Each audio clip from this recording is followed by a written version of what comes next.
எல்லாருக்கும் வணக்கம். பொதுவாக அதிமுக கட்சிக்காரங்களோட முழு நேர வேலையே அல்லது அவங்க கட்சியோட ஒரே கொள்கையே என்னன்னா திமுக எதிர்ப்பு அப்படிங்கிறது தான். எப்போ பார்த்தாலும் திமுகவை மட்டும்தான் எதிர்த்துட்டு இருப்பாங்க, திமுகவை பற்றி மட்டும்தான் பேசிட்டு இருப்பாங்க. மற்ற கட்சிகளை பற்றி கண்டுக்க மாட்டாங்க. இன்னும் சொல்லப்போனால் திமுக கூட்டணியிலேயே இருக்கக்கூடிய கூட்டணி கட்சிகளை பற்றியும் கூட அவங்க பெருசாக கண்டுக்க மாட்டாங்க. யாராவது இவங்களை ஏதாச்சும் தாக்குனாலோ இவங்களை ஏதாச்சும் அட்டாக் பண்ணாலோ பதிலுக்கு அந்த டைமுக்கு மட்டும் அட்டாக் பண்ணிட்டு ஸ்கிப் பண்ணிட்டு போயிடுவாங்க, அவ்வளோதான். அப்படி இருக்கக்கூடிய சூழ்நிலையில் இந்த கிராமத்துலலாம் ஒரு சொலவோட ஒன்று சொல்லுவாங்க. என்ன அப்படின்னா, பொழப்பில்லாத ஒருத்தன் பொண்டாட்டி தலையை சிறைச்சானா அப்படின்னு சொல்லுவாங்க. அந்த மாதிரி தமிழ்நாடு காங்கிரஸ் நேற்று ஒரு தேவையில்லாத வேலை பார்த்துட்டு இருக்காங்க. என்ன அப்படின்னா, தமிழ்நாடு காங்கிரஸோட எக்ஸ் ஹேண்டில் ட்விட்டர் ஹேண்டில் ஒரு வீடியோ ஒன்று ஷேர் பண்ணி துரோகத்தின் மறு உருவமான எடப்பாடி பழனிசாமி கடந்து வந்த பாதை அப்படின்ட்டு ஒரு வீடியோ ஒன்று போட்டிருக்காங்க. ஏஐயில் மேக் பண்ண வீடியோ. அதில் எடப்பாடி பழனிசாமி அவர்கள் தவழ்ந்து வர மாதிரி, சேத்துலெல்லாம் தவழ்ந்து வர மாதிரி, அவர் ஒருத்தரோட காலை பிடிச்சி இழுக்கிற மாதிரி, அவரோட காலை பிடிச்சி இன்னொருத்தங்க இழுக்கிற மாதிரி, அந்த மாதிரி ஒரு பாட்டு ஒன்று அவரை மிகவும் கொச்சைப்படுத்தும் வகையில், ரொம்ப என்ன சொல்கிறது, மட்டம் தட்டும் வகையில் ஒரு பாட்டு ஒன்று போட்டிருந்தாங்க. சும்மா இருந்த அதிமுககாரங்களை நோண்டி விட்டு நேற்றுலேருந்து தொடர் செருப்படி வாங்கிட்டு இருக்குது காங்கிரஸ். கேட்குறாங்க, வண்டையாக கேட்குறாங்க, பச்சையாக கேட்குறாங்க. குறிப்பாக உங்களையெல்லாம் நான் ஒரு கட்சியாகவே மதிக்கிறது இல்லை. நாங்கள் இப்போ எங்கள் ஃபோக்கஸ் ஃபுல்லாக குமுதா தான் அப்படிங்கிற மாதிரி, எங்கள் ஃபோக்கஸ் ஃபுல்லாக திமுக எதிர்ப்பு தான் அப்படின்ற போது நீ எதுக்கு குறுக்க தேவையில்லாம அடி வாங்கிட்டு இருக்கிற? நீ எல்லாம் ஒரு கட்சியே கிடையாது. திமுக கிட்ட கூட்டணிக்கு பிச்சை எடுத்துட்டு இருக்கிற நீ எல்லாம் எங்களை பற்றி பேசலாமா? உன்னோட வேலை என்ன? வழக்கம் போல் பாஜக எதிர்ப்பு, பாசிச பாஜகன்னு உருட்டிட்டு போக வேண்டியதானே. எதுக்கு எங்கள் பக்கம் வண்டி திருப்புற? தேவையில்லாமல் எங்கள் பக்கம் வந்தீங்கன்னா அவ்வளோதான், நீ காலியாகிற பார்த்துக்க அப்படின்ட்டு அதிமுக காரங்க நேற்றுலேருந்து செருப்பால் அடிச்சிட்டு இருக்கிறாங்க செல்வ பெருந்தகையும் தமிழ்நாடு காங்கிரஸையும். ஒன்றும் இல்லை, நேற்று கூட போயிட்டு ராகுல் காந்தி மற்றும் மல்லிகார்ஜுன கார்கே அவர்களை சந்தித்து விட்டு இந்த கூட்டணி தொடர்பாக எத்தனை சீட்டு வாங்குறது என்ன ஏதுன்றதெல்லாம் பேசிட்டு செல்வ பெருந்தகை ஒரு பேட்டி கொடுக்குறாரு. அந்த பேட்டியில் கஷ்டமாக இருக்குதுங்க, என்ன பண்ணுறது, இப்படி இழுத்துக்கிட்டே போனால் நாங்கள் மட்டும் என்ன பண்ணுறது, கூடிய சீக்கிரம் பேச்சுவார்த்தையெல்லாம் முடிச்சுட்டு எந்தெந்த தொகுதி அப்படின்றத ஃபைனலைஸ் பண்ணிட்டு விட்டால் நாங்கள் பாட்டு போய் தொகுதியில் வேலை பார்ப்போம்ல. கடைசி நேரத்தில் இழுத்துட்டு கடைசி நேரத்தில் எங்களுக்கு இதுதான் தொகுதி இதுதான் சொன்னால் நாங்கள் எப்படி வேலை பார்க்க முடியும் அப்படின்ட்டு தன்னுடைய அதிருப்தியை செல்வ பெருந்தகையை வெளிப்படுத்தியிருக்கிறார். திமுக உங்களை இப்படித்தான் டீல் பண்ணுது. உங்களை ஒரு பொருட்டாவே அவங்க மதிக்கலை. இருந்தார் எல்லாம் வெளிலப்படா அப்படிங்கிற மாதிரி தான் திமுக டீல் பண்ணுது. நேற்று கூட பார்த்தீங்கன்னா திமுகவுடைய அமைச்சர் ராஜ கண்ணப்பன் என்ன பேசினார் அப்படிங்கிறத நீங்கள் பார்த்தீங்க. என்ன பேசினாரு? 2 பேர் இருந்துக்கிட்டு தொல்லை கொடுத்துட்டு இருக்கிறாங்க காங்கிரஸில் அப்படின்ற மாதிரி, ஆல்மோஸ்ட் வெளிப்போ, எங்களுக்கு ரொம்ப தொல்லை கொடுத்துட்டு இருக்கிற, எங்களுக்கு ரொம்ப பாரமாக இருக்கிற, நீ எங்களுக்கு ஒரு டெட் வெயிட், உங்களால் எங்களுக்கு தொல்லை மட்டும்தான் அப்படின்ற மாதிரி நேற்று பேசிட்டு இருக்கிறாங்க. இன்னொரு விஷயத்தையும் ஷேர் பண்ணியிருந்தாங்க. என்ன அப்படின்னா, ஒரு மீம் ஒன்று ஷேர் பண்ணியிருந்தாங்க.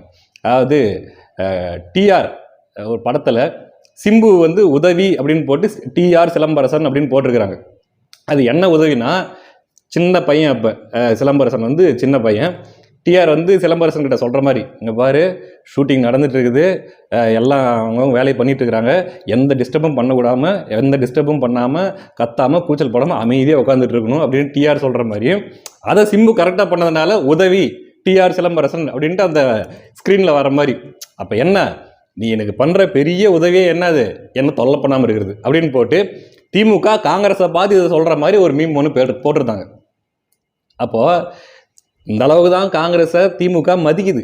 நீ எங்களுக்கு பண்ணுற பெரிய உதவியை எங்களை தொல்லை பண்ணாமல் போதும் அப்படின்ற அளவு தான் திமுக காங்கிரஸை டீல் பண்ணிட்டு இருக்குது.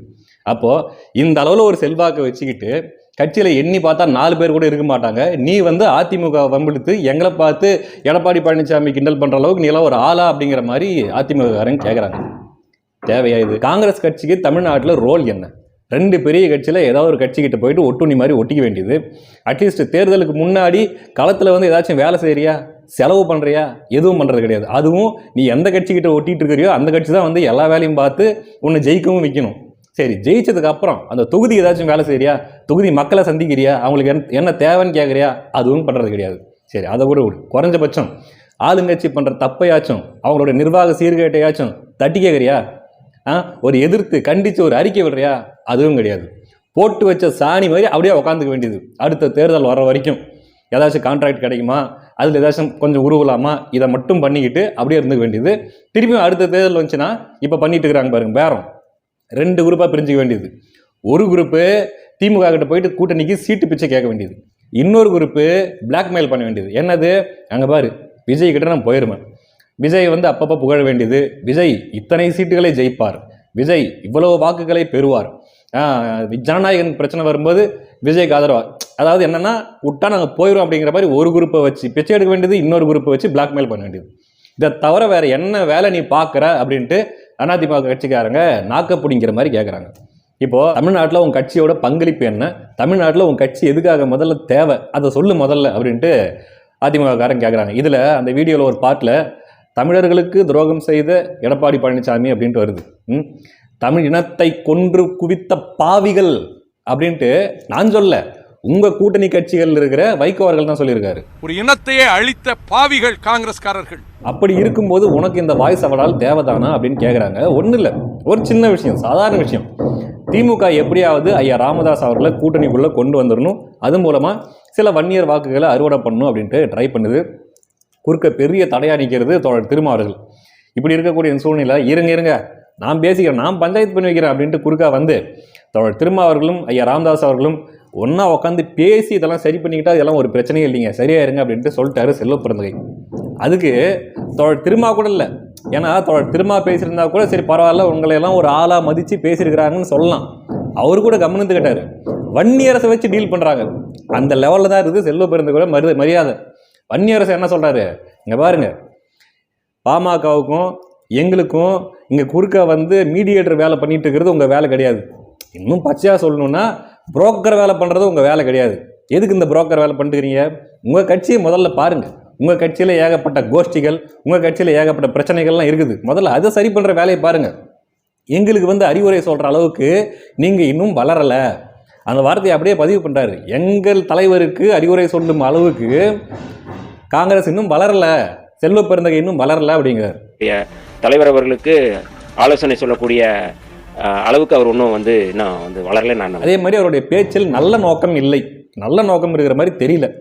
சுருக்கமாக சொல்லணும்னா புத்தி இல்லைங்க, நல்ல புத்தி இல்லைங்க அப்படின்ற மாதிரி சொல்லிட்டு இருக்கிறாரு. வெறும் விளம்பர அரசியலும் இந்த ஸ்டண்ட்டுக்காக தான் செல்வ பெருந்தகை பண்ணிட்டுக்கிறாரு அப்படின்ட்டு வன்னியரசை வச்சு விசிக்கா உங்களை டீல் பண்ணுற அளவுக்கு தான் அவங்க மரியாதை இருக்குது. அப்படின்னும் போது நீங்கள் இபிஎஸ் கிட்ட உங்கள் வண்டியை திருப்பலாமா அப்படிங்கிறது தான் அதிமுகவினருடைய கேள்வியாக இருக்குது. சாதாரண ஒரு யூடியூபரோட குற்றச்சாட்டுக்கும் விமர்சனத்துக்கும் பயந்துக்கிட்டு அதை சகிக்க முடியாமல் அவருடைய வயதான அம்மா வீட்டில் தனியாக இருக்கும்போது 4-5 குண்டர்களை வச்சு சாக்கடையும் மலத்தையும் மல்லி கொண்டு போய் அவங்க வீட்டில் கொட்டின ஒரு கேவலமான புத்தி கொண்ட ஒரு கட்சி தான் காங்கிரஸ் கட்சி அப்படின்றது தான் அவங்களுடைய குற்றச்சாட்டாக இருக்குது. இப்படி இருக்கக்கூடிய இந்த சூழ்நிலையில் இப்போ தான் கூட்டணி கெஞ்சிட்டு இருக்கிறாங்க.